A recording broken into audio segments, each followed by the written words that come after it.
What's going on YouTube? How's everybody today?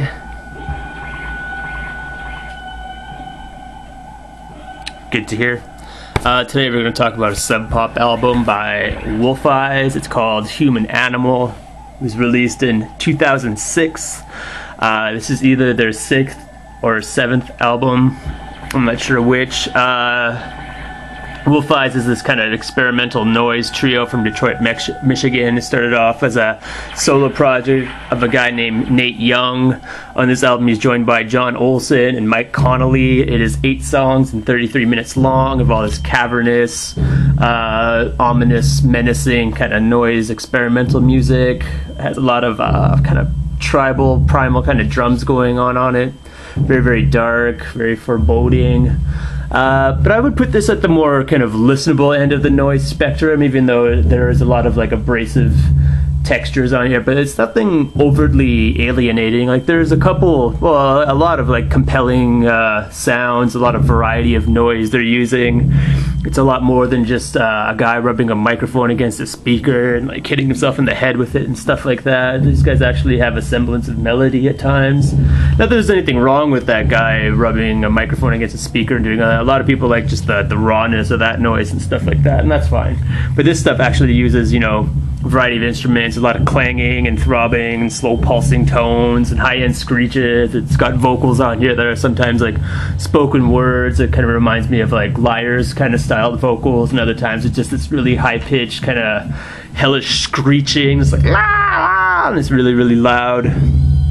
Definitely tries to take you out of your comfort zone, you know, but it's not really all that punishing or anything. It's not pummeling like a Kevin Drum album or like a Merzbow Listen or anything like that. It's not relentlessly noisy. It's uses a lot of space. It's got some sparse instrumentation.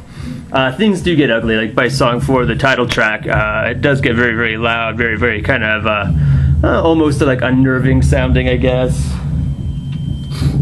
Maybe intense is a better word. Like a lot of like feral intensity on it, but for the most part it's just this very kind of slow building, cavernous sounding. A lot of just like thumps and weird kind of grating noises and stuff. A lot of echo, a lot of weird, like we're having now like this weird kind of surge of sound that goes in and out. So yeah, that's what I mean. It's like the more listenable end of the spectrum. It's not constantly berating you with noise and like all this kind of abstract kind of shit on here. It's got a little bit of a theme. It's also cool because I think John Olson, he plays the saxophone on here. He does this kind of avant-garde free jazz saxophone like I'm snaking through almost every song on this album. It's like a reoccurring theme. It's this weird kind of jazz horn shit going on there. It was pretty neat, pretty original. But yeah, I don't know. Pretty cool album, I guess. It's nothing you'd want to listen to every day. Doesn't really like test your limits or anything like that. I'm not sure what they're trying to prove with this album either. Maybe they're trying to explore the more primal side of humanity, or like, you know, humans' relationship with the wilderness or something like that. I don't know. Maybe they're not trying to do anything. Maybe they're just trying to make some music, just having a jam session. Pretty cool cover art here. I'm not sure what that is. Looks like some sort of smoky kind of thing. It's good little color contrast, I guess. It's got the tracks on the back.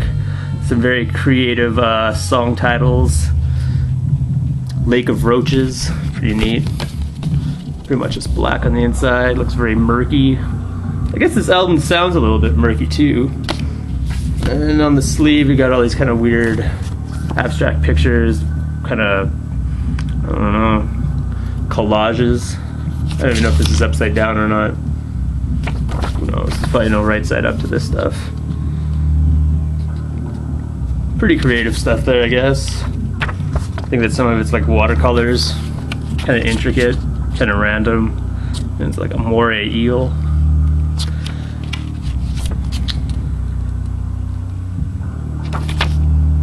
I don't know. But yeah, like I said, probably one of the more listable noise albums out there. It doesn't have all the, well, it does have intensity, but it's not like relentlessly, it's not totally punishing. It actually gives you a break. There's a little time to, like, you know, catch your breath, come up for air. It doesn't go on forever either. It's only like 33 minutes long, so it's actually, you can probably listen to it from front to back. It's pretty consistent throughout the album.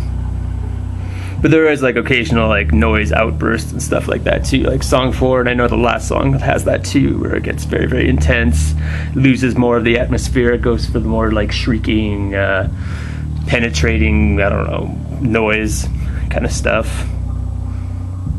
But yeah, if you're not a fan of noise or anything, like I don't think you'd probably be able to get into this. If you're into like a fan of really early Skinny Puppy, if you're a KTL or a Throbbing Gristle fan, or even like, I heard a lot of like Liar stuff. Maybe it was just like some of the vocals on here and this, maybe the percussions and stuff, because Liars like do that kind of tribal, primal percussion thing too, and the kind of dark end of the music spectrum a little. But yeah, anyway, Wolf Eyes, 2006, Human Animal and Sub Pop. Take it as you will.